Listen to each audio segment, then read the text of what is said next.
নমস্কার, আমি অনির্বাণ চৌধুরী। প্রথমেই বলে রাখি, আজকে শরীরটা একদমই ভালো নয়। আজকে ভিডিও করার কোনো মানসিকতাও ছিল না, ইচ্ছাও ছিল না, শরীরও পারমিট করছে না। কিন্তু তবুও আপনাদের কাছে এলাম একটা গুরুতর বিষয়, সেইটা নিয়ে একটু আলোচনা করতে, আপনাদের মতামত নিতে, আপনাদের সঙ্গে আলোচনা করতে এবং আমার মধ্যে কিছু ওঠা প্রশ্ন আপনাদের সঙ্গে শেয়ার করতে।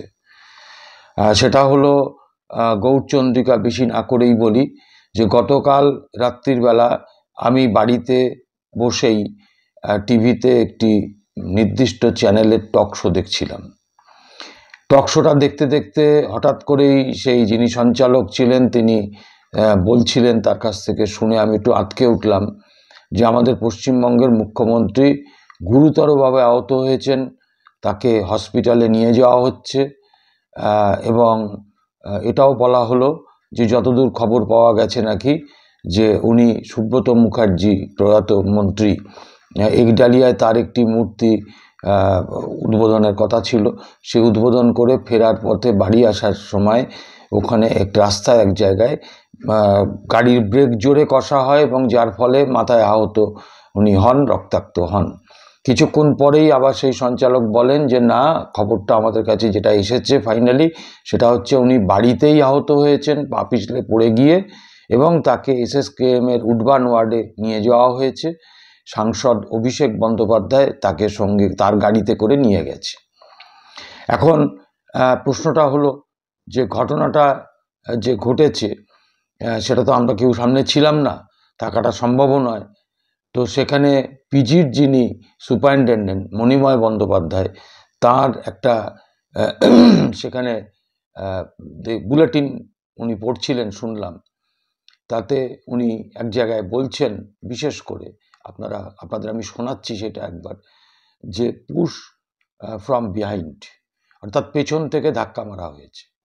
আমি যদি খুব ভুল শুনে না থাকি, টিভির পর্দায় মমতা বন্দ্যোপাধ্যায় অর্থাৎ আমাদের মাননীয় মুখ্যমন্ত্রীর ভাইয়ের বউ কাজরি বন্দ্যোপাধ্যায়, যিনি কলকাতা কর্পোরেশনের কাউন্সিলর, তাকেও বলতে শোনা গেল যে একটা ধাক্কা লাগার কথা। Mamata Banerjee reported to our hospital today around 7:30 p.m.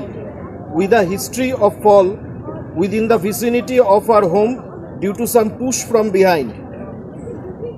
She had a cerebral concussion and had a sharp cut over her forehead and nose, which was bleeding profusely.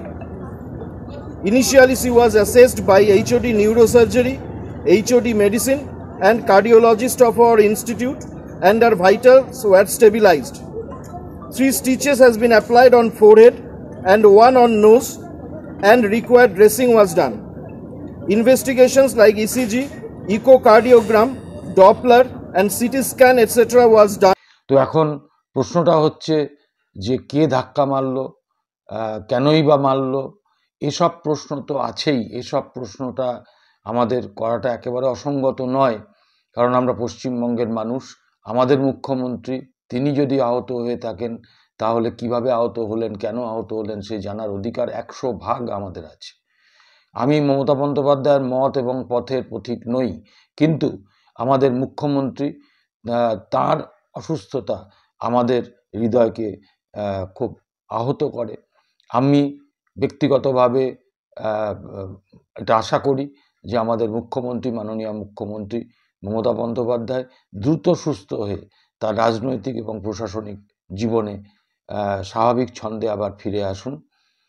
তো যাই হোক, এখন প্রশ্নটা হলো যে মুখ্যমন্ত্রী হিসাবে তার বাড়িতে একটি মেডিকেল টিম, অর্থাৎ তার মধ্যে ডাক্তার, নার্সিং স্টাফ সবাই 24 ঘন্টা থাকার কথা।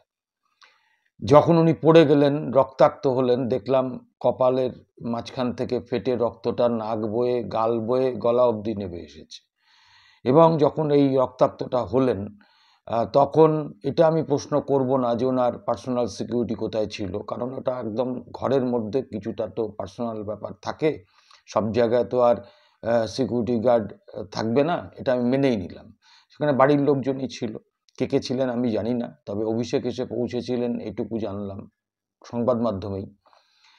মানে এই ঘটনার সময় বোধহয় অভিষেক উপস্থিত ছিলেন বলেই শুনলাম। তো আমার প্রশ্নটা হচ্ছে যে সেখানে ডাক্তার যিনি থাকেন তাকে দিয়ে, অ্যাটেন্ডিং ডাক্তারকে দিয়ে ফার্স্ট এডটা করানো হলো না কেন? কেন রক্তটা মোছানো হলো না, এবং সেই রক্তাক্ত অবস্থায় কেন তার জন্য বরাদ্দকৃত অ্যাম্বুলেন্সে তাকে না তুলে অভিষেক বন্দ্যোপাধ্যায় মাননীয় সাংসদ তার ব্যক্তিগত গাড়িতে তুলে পিজিতে নিয়ে আসা হলো। ওই জার্কিংয়ে তো আরও ওই জায়গাটায় মানে ফার্স্ট এড না করার ফলে ওখানে আরও রক্তক্ষরণ হয়েছে, শরীরের আরও অনেক ক্ষতি হয়েছে। তো তারপরে তাকে ভর্তি করা হলো, ভর্তি করে তাকে যখন কেবিনে রাখা হলো সেখানেও কিন্তু সেই রক্তাক্ত ছবিটাই আমি দেখাচ্ছি স্ক্রিনে, আপনারা দেখুন, সেই রক্তাক্ত ছবিটাই কিন্তু ওই বেডে কেবিনেতেও কিন্তু রয়েছে। অর্থাৎ রক্তটা যে মোছানোর সেই দায়িত্বটা বোধহয় তাদের কাছে প্রায়োরিটি ছিল না, তাদের কাছে প্রায়োরিটি ছিল ওই অবস্থায় ছবি তুলে তৃণমূলের সোশ্যাল সাইটে এটাকে প্রচার করা। উদ্দেশ্য কি জানি না, বলতে পারবো না। তো আমার আরও যে প্রশ্নগুলো আপনাদের কাছে আছে সেটা হচ্ছে, মণিময় বন্দ্যোপাধ্যায় পিজি সুপারিনটেন্ডেন্ট প্রথমে বললেন, শুনছেন আপনারা, শুনেছেন যে পুশ ফ্রম বিহাইন্ড, তারপরে উনি আজকে ব্যাখ্যা দিলেন অন্যরকম। উনি বললেন এটা সেন্সেশন, ওনার মনে হয়েছে, মমতা ব্যানার্জির মনে হয়েছে যে পেছন থেকে কেউ ধাক্কা দিয়েছে। এটা সম্ভব কিনা আমি জানি না, যদি কেউ ডাক্তার থাকেন আমাদের এই দর্শক হিসাবে তিনি জানাতে পারবেন, এটা হয়তো হতেও পারে, আমি জানি না। এই প্রশ্ন আমার রইল, এইভাবে বয়ান বদল হতে পারে কি না। 3 নম্বর হচ্ছে যে আজকে আমাদের মুখ্যমন্ত্রীর যেটা মানে পুলিশি তদন্তটা কেন হবে না, এটাও আমার একটা জিজ্ঞাসা রইল। বিনীত গোয়েল পুলিশ কমিশনার, তিনি আজকে ওনার বাড়িতে সকালে গিয়েছিলেন, তো সেখানে মমতা বন্দ্যোপাধ্যায়ের সঙ্গে কথা হয়েছে। তিনি বলেছেন যে মুখ্যমন্ত্রী যদি চান তাহলে আমরা তদন্ত করতে পারি। মুখ্যমন্ত্রী এখনও সদর্থক কিছু জানাননি, তবে হাসপাতাল সূত্রে যেটা খবর পেলাম ওনার অবস্থা এখন স্থিতিশীল। যাই হোক, প্রশ্নগুলো মনে উঁকি মারছে, আপনাদের কাছে শেয়ার করলাম, এবং সেই শেয়ার করে আপনাদেরকে একটু আলোচনায় অংশ নিতে বলছি। আপনারা আপনাদের বক্তব্য নিশ্চয়ই কমেন্ট বক্সে জানাবেন। আজকের এপিসোডে এইটুকুই থাক, আগামী দিন আবার আসছি অন্য বিষয় নিয়ে। নমস্কার। Issue what we have clarified yesterday clearly that this is a sensation of push from behind which happens It's when a a person. sensation. It actually doesn't happen.